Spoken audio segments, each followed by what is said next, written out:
Hai, selamat datang di Kli Corner, podcast pengembangan diri bersama Kli.id untuk bantu kamu menjadi lebih baik.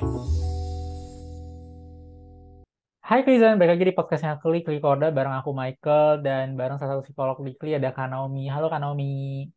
Halo semua. Oke, Kak kali ini aku mau bacain cerita dari salah satu Klizan yang masuk ke Kli. Ini lumayan panjang sih tapi aku bacain ya, buat biar yang dengerin juga bisa tahu ceritanya gimana. Hai Kli, aku anak ke satu dari dua bersaudara, punya tiga kakak sambung yang bisa dinilai sukses semua. Salon resign di awal bulan ini.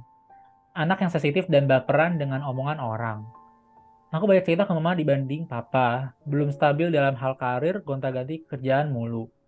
Aku nggak tahu punya hobi apa dan tujuan hidup apa, serta nggak punya kelebihan yang spesifik. Aku anak yang gampang khawatir, cemas, dan zero action. Rencananya, aku akan menikah di awal 2023. Aku berumur 26 tahun, pasanganku 32 tahun. Jadi awalnya aku mengajukan resign untuk habis kontrak saja. Namun kontrakku diperpanjang dan akan habis di awal bulan ini. Niat mengajukan resign karena mau menyiapkan pernikahan. Aku kira akan mengadakan lamaran di tahun 2022. Cuma setelah tanya saudara, seharusnya lamaran dan pernikahan terjadi di tahun yang sama. Karena sudah on proses di HRD untuk resign, aku menganggap aku sudah salah langkah. Tidak ada backup pekerjaan lain dan terlalu gengsi jika harus melakukan pekerjaan lain selain pekerjaan back office. Makin kesini aku makin sensitif dengan omongan orang terutama pasanganku. Sebelumnya pasanganku punya mantan yang sudah meninggal dan hubungannya berlangsung selama 7 tahun. Tidak mungkin sekali kalau dia bisa sayang sama aku seperti dia sayang sama mantannya. Aku merasa insecure dengan pencapaianku selama hidup yang bisa dinilai begini-begini saja. Sedangkan dahulunya pasanganku dan mantannya sangat gemilang di pencapaian karirnya.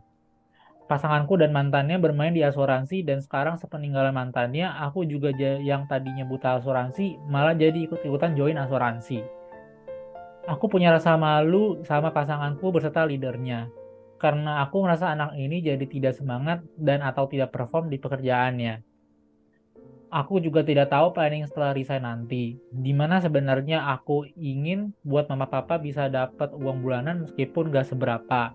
Dan hal ini menyebabkan aku jadi pending kasih bulanan lagi. Sempat pikirkanku bilang kalau sebenarnya leadernya nggak setuju dan kalau bisa jangan jadi sama aku.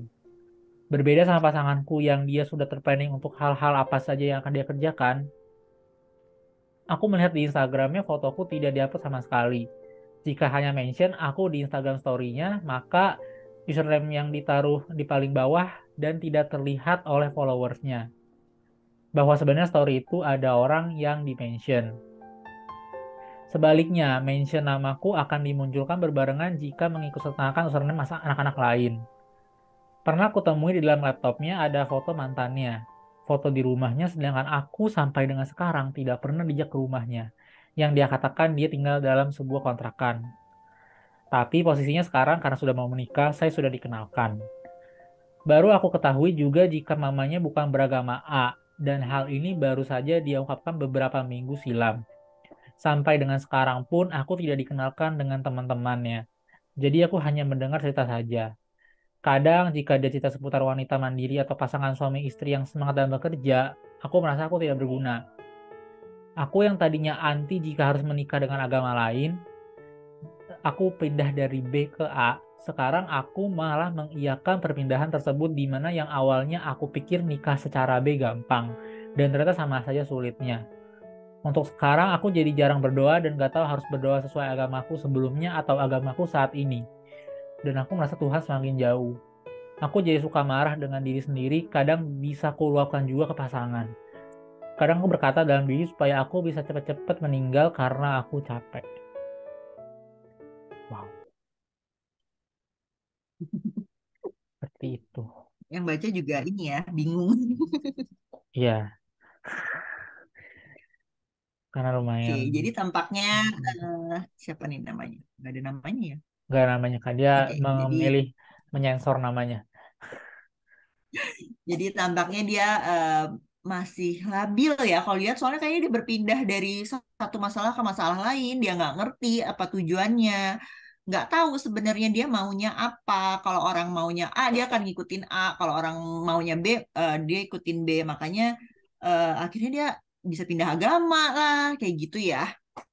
Oke, Dan kalau dilihat jadi dari tulisannya dia, kayaknya mhm, dia agak ini ya kayak, maksudnya kayak masalahnya agak banyak karena kayak kalau misalnya kita baca kan masalah A lanjut ke masalah B, masalah B lanjut ke C, dan penulisannya juga agak kurang rapi. Jadi kayaknya juga dia masih susah untuk mengutarakan apa yang dirasakan nggak sih Kak? benar gitu. Kayak dia eh, berumur 26 tahun, tapi dari cara menulisnya dia tidak terlihat seperti 26 tahun ya. Masih kayak kita bilangnya childish, kurang matang, kayak perasaannya tuh meluap-luap kayak gitu. Jadi kelihatan banget sih kalau dia tuh low self esteem gitu. Terus dia juga suka membandingkan dirinya gitu. Makanya karena patokannya dia selalu orang lain, jadi dia nggak pernah tahu maunya apa sih gitu. Dia tujuannya apa sih, kayak tadi dia nggak bisa, dia kalau memutuskan sesuatu tuh rasanya tidak berpikir panjang. Jadi kalau misalnya oh dia pengen A ya udah dilakukan gitu. Habis itu dia nyesel gitu. Nah, sebenarnya yang paling penting karena dia low self esteem, insecure, yang paling penting dia perlu deh cari tahu apa sih value yang penting di hidupnya dia gitu. Apa yang mau dia tuju.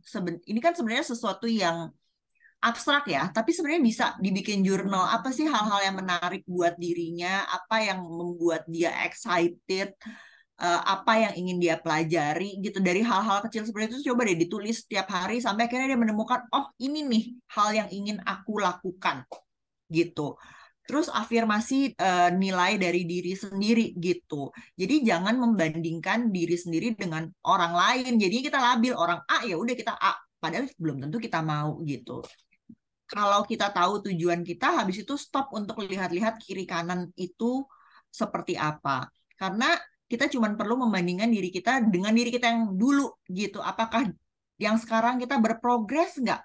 Mau progresnya kecil juga nggak apa-apa, tetap aja it is still a progress gitu. Terus tentukan kebutuhanmu tuh apa. Kalau tadi kan bingung ya sebenarnya. Dia pengen kerja, pengen pacaran, pengen Udah mau apa menikah, gitu.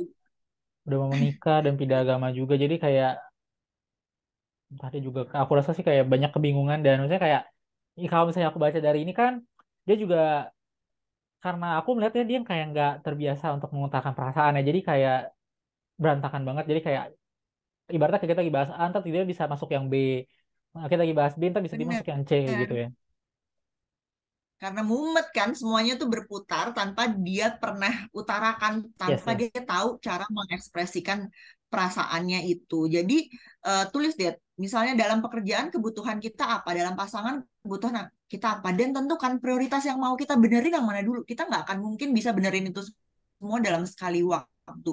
Mana yang saat ini jadi prioritas dan paling bisa kita lakukan.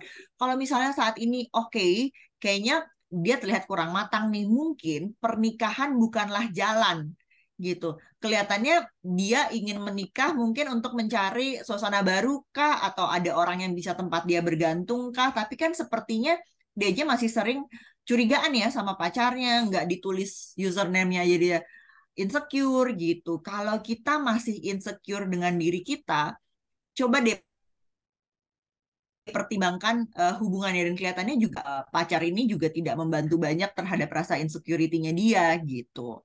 Jadi tentukan kebutuhanmu dan prioritas saat ini apa yang mau dibenerin dulu.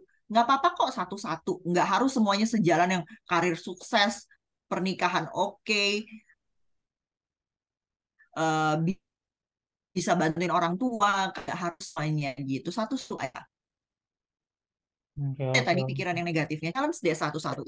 Ini emosiku aja atau faktanya begini, ini asumsiku bukan kenyataannya bagaimana gitu. Jadi kita bisa nggak langsung emosional, kayak ini kan emosional banget nih terlihat kayak tadi. Stop, freeze, pikirin, kasih jeda untuk emosi kita, sehingga ketika emosi kita turun, logika kita jauh lebih naik sehingga kita bisa mikir secara rasional. Lalu lihat deh, keluar dari situasi yang bermasalah gitu. Mana sih hubungan yang membantu kamu, mana sih hubungan yang nggak helpful buat kamu. Kalau hubungan yang nggak helpful, ya udah nggak apa-apa kok kita stay out gitu. Lalu refleksikan hal-hal yang baik. Dia kan kayaknya lihat semua hidupnya tuh negatif. Padahal sebenarnya pasti ada hal-hal baik yang terjadi dalam hidupnya yang mungkin dia miss atau tidak dia lihat. Lalu fokus ke baby steps, nggak apa-apa, nggak harus kayak tadi semuanya tuh kelihatannya grande gitu. Tapi hal-hal kecil, perubahan kecil itu hal yang baik. Lalu kalau misalnya masih tidak bisa, cari pertolongan ke psikolog gitu. Mungkin kita terlalu mumet, kita butuh bantuan untuk orang lain tuh membantu apa ya, seperti benang yang ruwet, butuh dilurusin nih satu-satu supaya kita juga lebih jelas melihat permasalahannya. Itu. Oke, oke, oke. Dan masalahnya kan, mungkin aku juga ngerasa dia belum coba komunikasiin juga ya ke pasangannya soal ke insecuritasnya dia. Maksudnya kayak apa yang jadi bikin dia nggak pede, nggak secure tuh kenapa? Kayak aku ngeliat kayak mungkin dia belum coba komunikasiin. Mungkin bisa dimulai dari situ juga ya kayak. Apalagi kan Benar-benar. dia udah mau menikah gitu loh. Jadi kayak suatu hal yang cukup serius. Kalau misalnya nanti setelah menikah baru komunikasikan kan takutnya udah telat banget ya. Betul. Jadi kan pernikahan kan bisa membawa masalah sebenarnya, masalah baru. Jadi jangan jump ke masalah yang baru sebelum kita menyelesaikan yang sebelumnya dulu. Ya bisa dikomunikasikan entah ke orang tuanya, entah ke pasangannya. Tapi sebenarnya lebih dia juga komunikasi deh sama diri. Apa sih? Kenal deh dirinya. Sebenarnya aku maunya apa gitu. Supaya dia Betul. juga bisa mengekspresikan dengan baik. Karena kadang-kadang kita nggak tahu maunya apa ya, bingung aja kan, orang juga jadinya lebih bingung lagi ya menghadapi dia. Jadi pertama-tama clear dulu dengan apa yang dia mau, habis itu kita bisa minta bantuan sehingga orang juga bisa membantu kita. Oke, oke. Pokoknya paling pertama adalah tahu dulu ya kita sendirinya maunya apa gitu.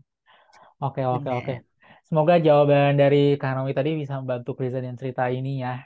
Dan buat Prison di luar sana yang mungkin ngalamin hal yang sama, semoga tadi tips bisa membantu dan boleh banget dikonsider buat konseling ke psikolog buat membantu meluruskan benang-benang yang kusut tadi ya. Gitu. Dan bisa juga nih konseling bareng Kak Naomi di Kli. Tinggal chat ke link yang ada di bio-nya Kli. Oke, thank you Kak Naomi atas jawabannya. Semoga jawaban tadi membantu. Sama-sama. Sampai jumpa di podcast selanjutnya. Thank you, Kak. Tunggu semua.